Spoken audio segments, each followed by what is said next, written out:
Ipagpatuloy po natin yung pag-aaral natin sa Matthew chapter 6. At nandun na po tayo sa the Lord's Prayer. Naalala niyo po yung huli nating topic tungkol dito. Hallowed be thy name. Yung topic natin nung nakaraan, nung pinag-aaral natin dito. Although hindi ko na rin maalala kung kailan yon dahil matagal na yun eh. No? At ang pinag-aralan natin doon ay yung idea na paging banalin natin sa ating mga buhay yung pangalan ng Diyos.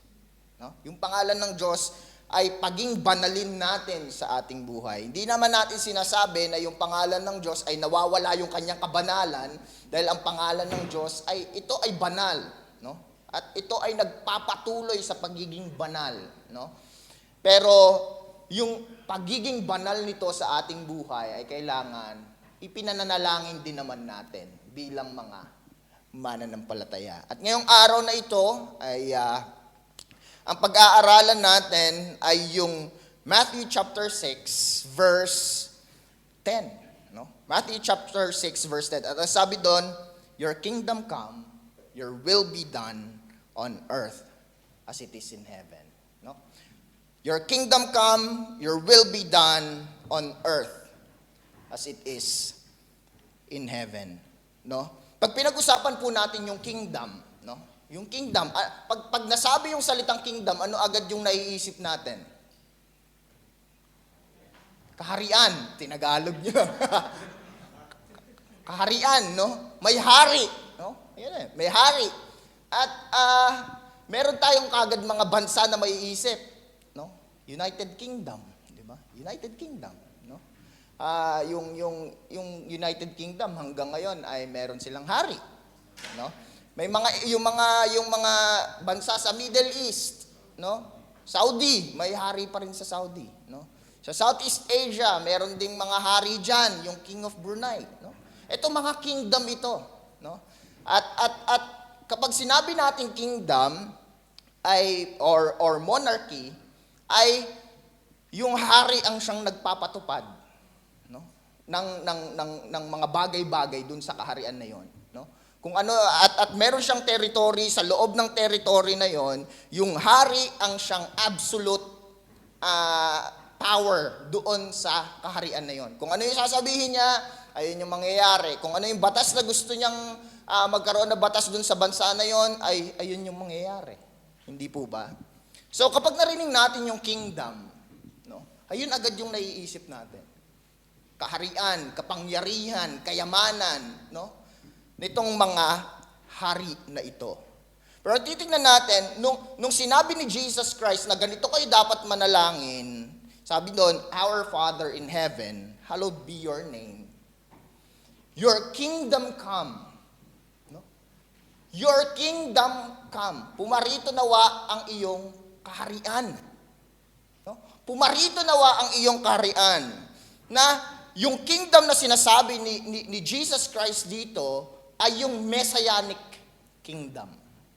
At ano yung Messianic kingdom? Doon sa pag-aaral natin sa ecclesiology, no? Yung mga nag-aaral doon sa ating lay leadership training, nalaman natin doon na yung church, no? Yung church at yung kingdom ay magkaiba, no? Yung church ay yung present, ito, church, at yung universal church, no? Yung kingdom of God, ito ay in the future, no? Nasa future to, ito yung ating hinihintay, no? Yung pagdating nitong kingdom ng Diyos, no? Sa pamamahala ni Kristo na siyang Messiah o tagapagligtas. Pero kung titingnan natin sa pag-aaral natin ng banal na kasulatan, no, makikita natin doon na yung kingdom of God ay na-introduce na ni Jesus Christ. Pero hindi pa ito dumarating, no? Ibig sabihin, hindi pa ito yung kabuuang pamamahala sa mundo. Hindi pa yung kingdom of God yung siyang namamahala sa buong mundo. Ngunit ito ay inintroduce ni Jesus Christ nung siya ay dumating. Naunawaan po natin yon. So, ibig sabihin, na-introduce yung kingdom, pero wala pa itong, hindi pa ito yung full capacity ng kingdom. So, ang tawag nga doon the kingdom is already not yet. The kingdom is already not yet. Ibig sabihin, sinumulan na ni Kristo, ipinakita na ni Kristo nung time na siya ay nandito sa lupa, pero hindi pa ito in full capacity, itong kingdom na ito. Kaya nga sinasabi dito na kung babasahin natin yung New Testament, ang unang nag-preach ng magsisi na kayo sa inyong mga kasalanan dahil ang kingdom of God is at hand. Sino nagsabi nun? John the Baptist. No? Si John the Baptist at si Jesus Christ, ang sabi nilang dalawa, magsisi na kayo sa kasalanan nyo dahil yung kingdom of God ay paparating na.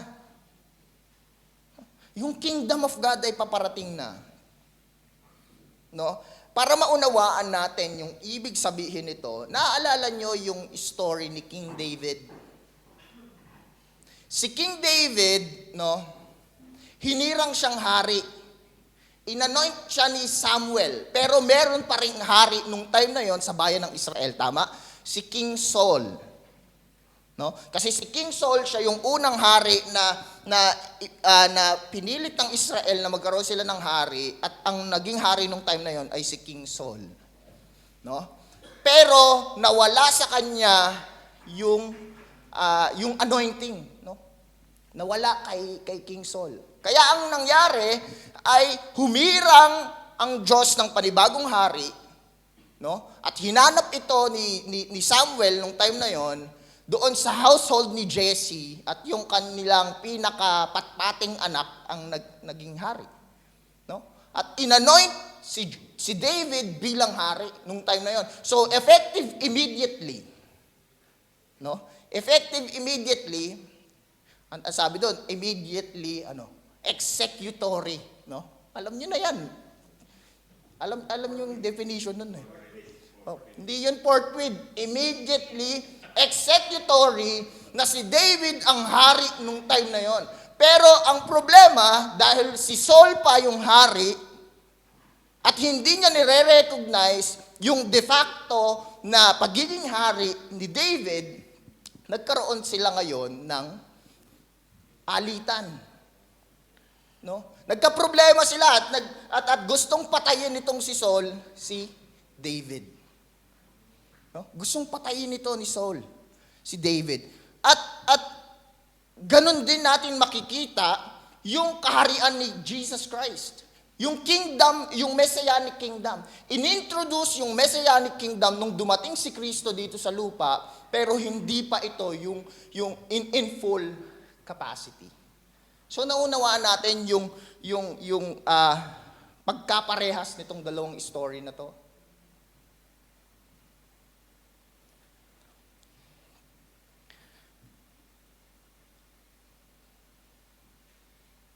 So, yung paniniwala na yung Messianic Kingdom, pag itong Messianic Kingdom na ito ay dumating dito sa lupa, ang lahat ng mga bagay ay magiging right o magiging maayos. So, kapag in-inaugurate si Jesus Christ dahil na-inaugurate na si Jesus Christ nung siya ay muling umakyat sa langit, no? At pinutungan siya ng korona at siya yung hari, no? Although sa kasalukuyan ay hindi pa yon yung full capacity ng kingdom niya, although si Kristo ay hari nasa ngayon, no? Hari na si Kristo ngayon. Although yung kanyang kingdom ay hindi pa ito yung namamayani dito sa lupa, kaya ating ipinapanalangin pa rin na Panginoon, dumating na ang kaharian mong ito. No? Dumating na ang kaharian mong ito. Ngayon, dito sa lupa, mga kapatid, no? Tignan natin yung kasaysayan ng mundo. No? Tayo bilang mga Pilipino, sinakop tayo ng kaharian ng Espanya. No? Kaya nga ang tawag sa atin Pilipinas No? Dahil pinangalan tayo kay King Philip. May kaharian. So paanong napailalim ang Pilipinas sa kaharian ng Espanya? Paano nangyari yon? Ginawa nila ito by force. Ginawa nila ito by force. At ganun yun nangyayari sa maraming mga kaharian. Para ma-expand nila yung kanilang territory, ay kailangan nilang sakupin yung mga bansa. No? Kailangan nila sumakop sa mga bansa nang sa gayon yung kanilang mga teritoryo ay lumawak. No? Kagaya nyo, sinabi ko kanina, sa Pilipinas, sinakop tayo ng Espanya, ang kaharian ng Espanya, at yung kingdom ng Spain ang siyang namahala sa atin. Sa kabilang banda, yung kingdom ni Jesus Christ na inintroduce niya sa lupa nung panahon na nandito siya sa lupa, ay hindi sa ganung pamamaraan. Yung kingdom ni Jesus Christ na inintroduce niya dito sa lupa ay nagpakita ng pag-ibig sa mga tao. Nagpakita si Kristo ng compassion bilang hari. Nagpakita siya ng compassion, ng mercy, ng pag-ibig dito sa mga tao nung time na yon. At kung titignan natin, mga kapatid, yung kingdom na inintroduce ni Jesus Christ, ang naging fruit nito ay yung church na hanggang sa ngayon ay nagpapalaganap ng pag-ibig na ipinakita ni Kristo dito sa mga apostol niya at doon sa mga unang tao na nakasalamuha ni Jesus Christ. At ganoon niya sinakop yung kaisipan at yung moment in history na yon sa mamamagitan ng kanyang pag-ibig. At yun yung pinakita ni Jesus Christ. Na itong kingdom na ito, ang primary goal nito ay ilagay sa ilalim ng kalooban ng Diyos yung mga tao. Sa ilalim ng pag-ibig ni Kristo. Kaya, kapag nanalangin tayo at sinabi natin, your kingdom come, we are asking for God's reign to spread in human hearts. For God's reign to spread in human hearts, for Christ's return to bring the final and perfect reign of peace, justice, and righteousness.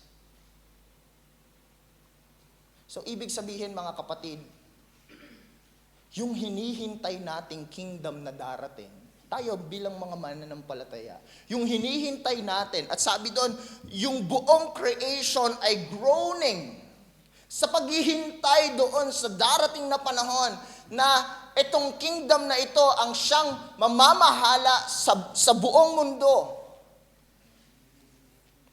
At itong kingdom na to ay magiging perfect.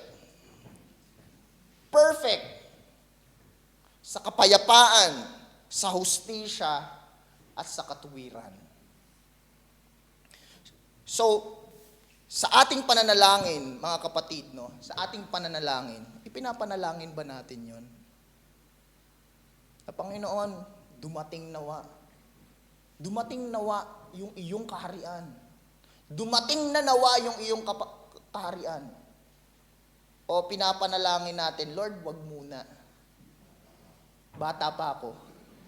O kaya, busy pa ako dun sa aking mga ginagawa. Busy pa ako kasi may career pa akong ina-establish tsaka na dumating ang iyong kingdom. Pero alam nyo, 2,000 years ago, si Jesus Christ, sinabi niya dun sa kanyang mga alagad nung itinuro niya na dapat ganito kayo manalangin, na hilingin nyo na yung kaharian ng Diyos ay dumating na dito sa lupa.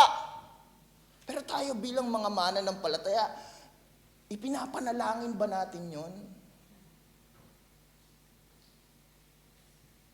Meron ba tayong kababaan ng loob para ipanalangin, Panginoon, dumating na. Dumating na sana ang iyong kaharian dito sa lupa. O masyado tayong contented dito sa sitwasyon natin.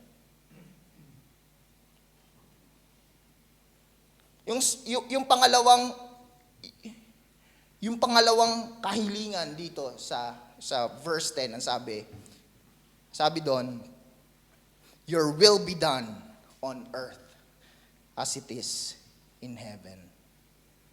Your will be done on earth as it is in heaven. Alam niyo, mga kapatid, yung God's will o yung kalooban ng Diyos, ito yung desire, yung purpose, and yung command ng Diyos.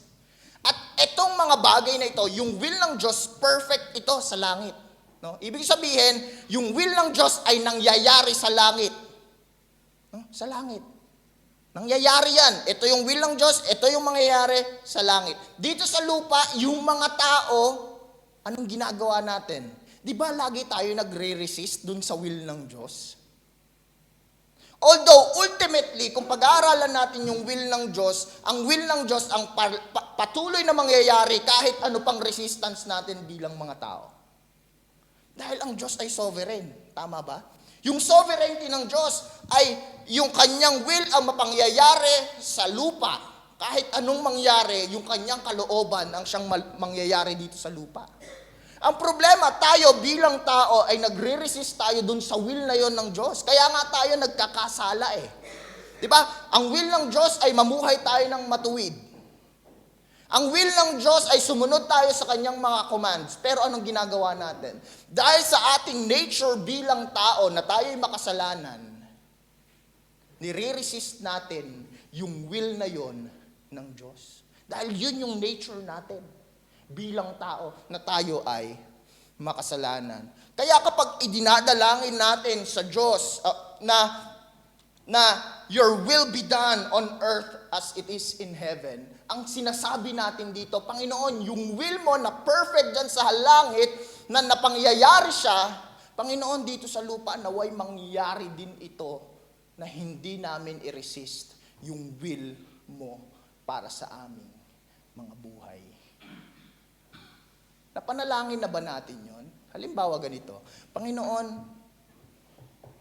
tulungan mo po ako na huwag magkasala. Dahil ang will mo para sa akin ay lumakad ng tuwid. At ang will mo sa akin, Panginoon, ay sumunod sa iyong mga salita. Itong mga will ng Diyos na ito, alam natin ito. Diba? Pag pinag-aralan natin yung salita ng Diyos, makikita natin yung kanyang kalooban, at pag nakita natin ito yung dapat nating sundin. No? Ipinapanalangin ba natin na, Panginoon, itong will mo na ito, itong kalooban mo na para sa akin na mamuhay ako ng may kabanalan, tulungan mo po akong gawin itong bagay na ito. O sa ating pananalangin ba, lagi na lang nating nakakalimutan yung mga bagay na ito? Na sa ating pananalangin, ang lagi nating ipinapanalangin ay kung ano yung benefit na makukuha natin materially, physically. No? Pero ang sinasabi ni Jesus Christ dito, hilingin nyo sa aking Ama, sabi niya dito, na yung kalooban niya ay mangyari dito sa lupa, gaya ng kalooban niya sa langit. Gaya ng kalooban niya sa langit. At alam niyo mga kapatid, no, yung resistance natin bilang mga tao doon sa will ng Diyos, minsan hindi ito malaking kasalanan eh, no?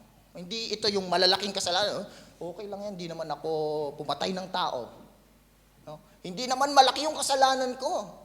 Minsan maliit lang, nakipag-chismis lang ako. Pero hindi yun yung will ng Diyos para sa'yo. Diba? Yung napakaliit na bagay, nagsinungaling ka ng maliit na bagay, hindi naman yun yung will ng Diyos para sa'yo? Na minsan, ito yung nangyayari sa ating mga buhay.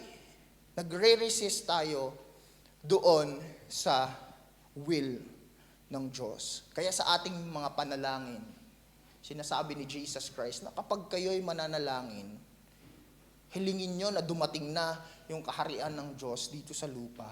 At gayon din ay mapangyari yung kalooban ng Diyos.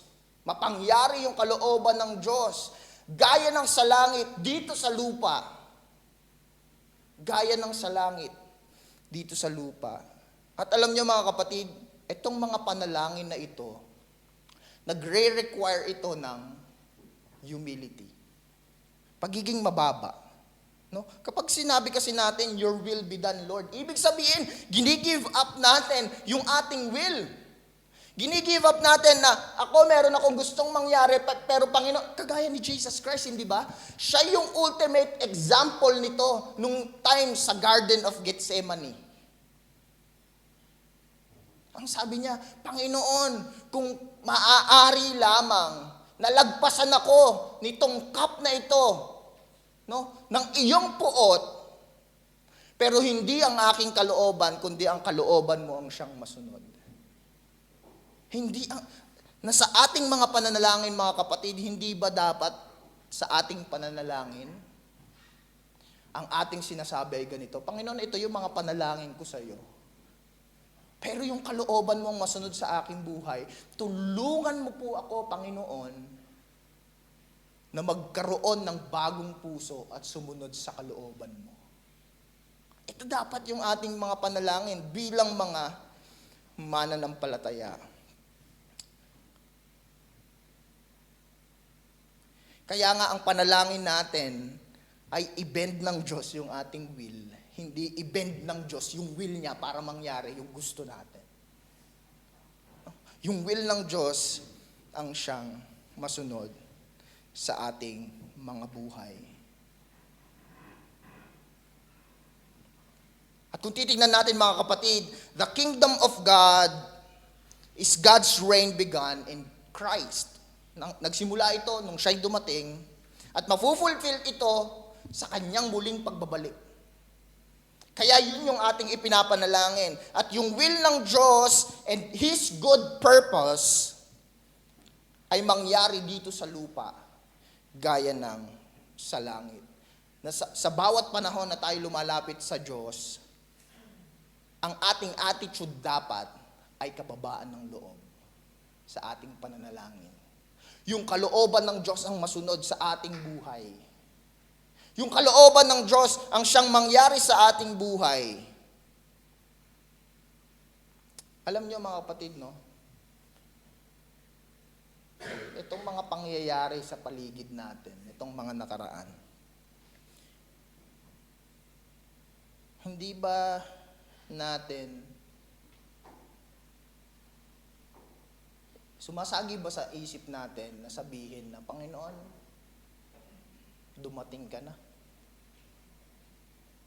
Maghari na yung kaharian mo dito sa lupa. Yung kaharian mo ay dumating na dito sa lupa. Nakikita natin yung mga nangyayari sa ating paligid, lalo na sa Pilipinas, mga kapatid. Di ba? Yung mga nangyayari sa Pilipinas, hindi pa natin masabi, Panginoon, dumating ka na. Na yung kaharian mo ang siyang maghari dito sa lupa, nang sa gayon ay maranasan namin bilang mga tao yung iyong justice, at the same time, yung righteousness ng iyong kingdom. Or, sa mga nangyayari sa paligid natin, nakukuha man lang ba nating manalangin?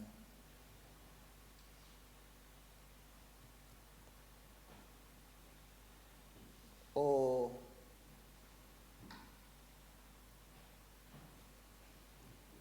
wala lang. Nangyari lang mga bagay-bagay sa paligid natin. Alam niyo mga kapatid, no? Nitong mga nakarang araw, tinitignan ko yung mga balita sa Pilipinas, no? At medyo ibang klase, no? Yung mga balita sa bayan natin. Alam niyo mga kapatid,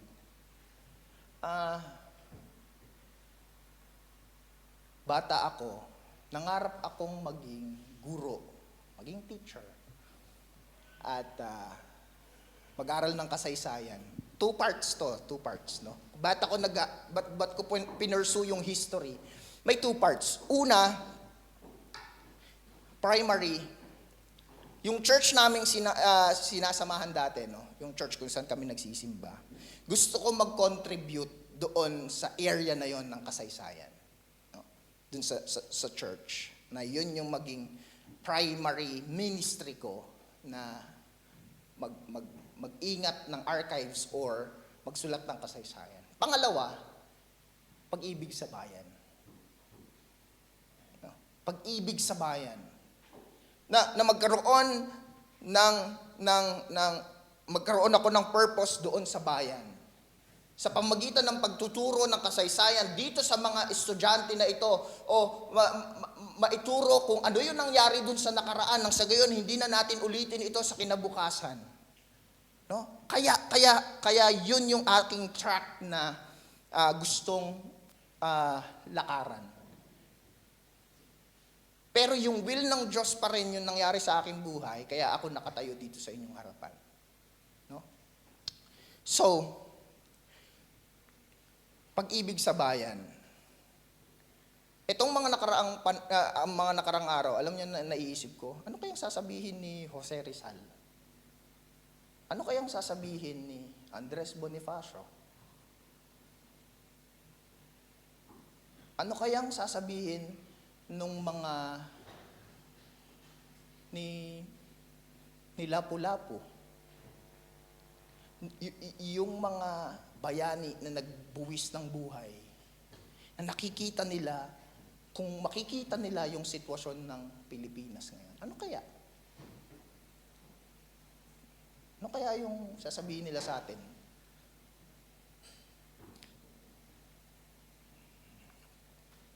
Ano kaya yung sasabihin nila sa atin kung makikita nila na yung pinagbuwisan nila ng buhay,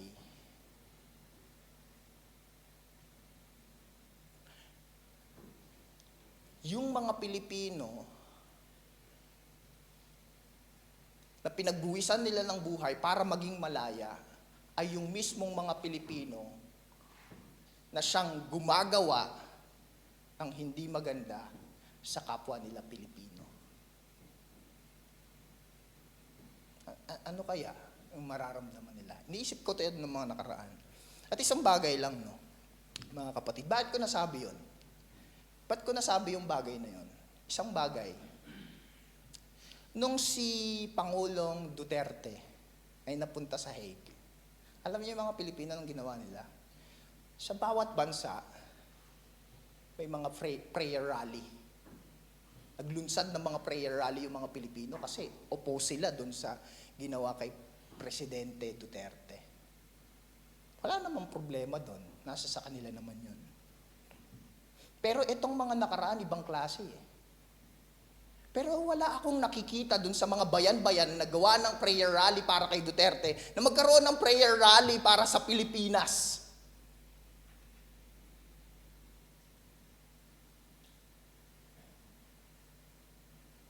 Ano kayang ibig sabihin nun? Ibig sabihin ba na tayo bilang mga Pilipino, sobrang partisan tayo, sobrang bias tayo dun sa ating sinusuportahang politiko na hindi natin iniisip yung pag-ibig sa sarili nating bayan? Na tayong mga Kristiyano, anong ginagawa natin? Ipinapanalangin malang ba natin yung ating bayan? Dito sa mga nangyayari na ito. Alam niyo kung nasa Pilipinas ako, nung panahon ko sa Pilipinas, sa PUP ako, sumasali ako sa rally dun eh. Aktivista po ako, mga kapatid eh. Ha? Hindi po ako PNPA. Pero, mga kapatid, meron kaming mga ipinaglalaban nung mga estudyante kami. Sumasali ako sa rally kasi ipinaglalaban namin yung karapatan namin bilang mga estudyante.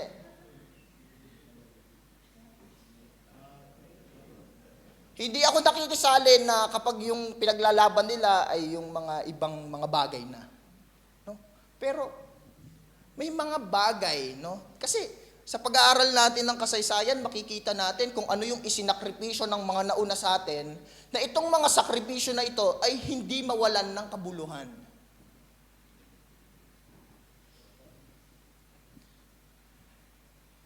Sinasabi ko lang po ito, mga kapatid, no, hindi para i-politicize itong bagay na ito. Hindi po ganon. Na sa ating pananalangin, mga kapatid, ipanalangin natin na yung kalooban ng Diyos na perpekto at sinusunod sa langit ay mangyari dito sa lupa nang sa gayon, makita natin yung hustisya na ating hinihiling at ang Diyos na siyang ating pinapanalanginan ang siyang magkakaloob nito.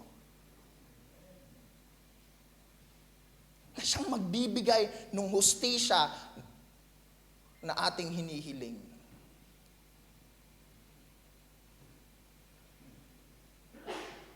Sabi sa John chapter 14 verse 13 to 14, ganito po ang ating mababasa.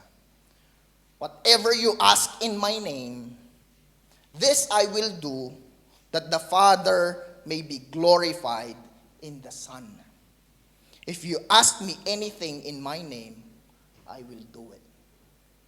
Again, whatever you ask in my name, this I will do, that the Father may be glorified in the Son. If you ask me anything in my name, I will do it.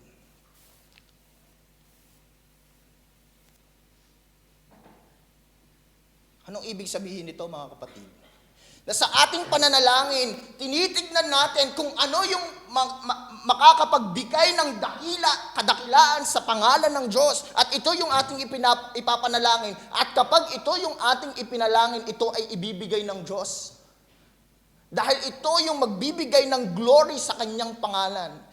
Kapag binasa natin ito at hindi natin tinignan yung context nito, mga kapatid, kapag sinabing, if you ask me anything in my name, I will do it. Lahat na lang ng bagay, hihilingin natin sa Diyos kahit hindi ito makapagbibigay ng glory sa Kanya. Kaya hindi lahat ng panalangin tama eh. Kaya dapat tignan natin, Lord, ano yung kalooban mo? Ano yung will mo? Nang sa gayon, ito yung ipanalangin ko. Nang sa gayon, ito, sa pagtugon mo dito, sa panalangin mo na ito, mabibigyan ng glory ang iyong pangalan. Mabibigyan ng glory yung iyong pangalan. Mga kapatid, sa ating panalangin, ituon natin yung sarili natin sa Diyos. Na sa ating pananalangin, ito ay communion natin sa Diyos. Pakikipag-usap, pakikipagniig natin sa Diyos. At sa pamamagitan ng ating pananalangin, yung communication natin sa Diyos ay napangyayari. Tayo pong lahat ay tumayo.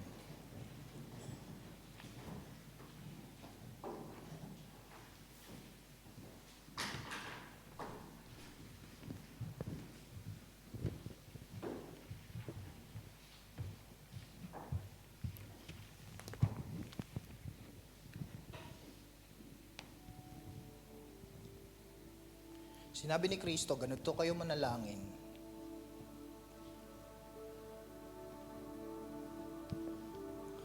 Your kingdom come, your will be done on earth as it is in heaven.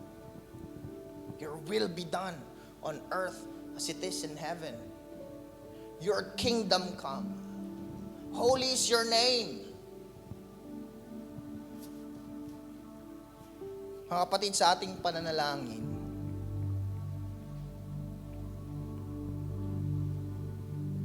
lagi po nating maunawaan na sa ating pananalangin, hindi ho tayo nakikipag-usap kung kani-kanino lamang. Ang dapat nating iniisip sa ating pananalangin ay kung ano yung glorifying sa Diyos. Na sa bawat item sa ating mga panalangin, isipin natin, itong panalangin ba na ito ay glorifying sa kanyang pangalan?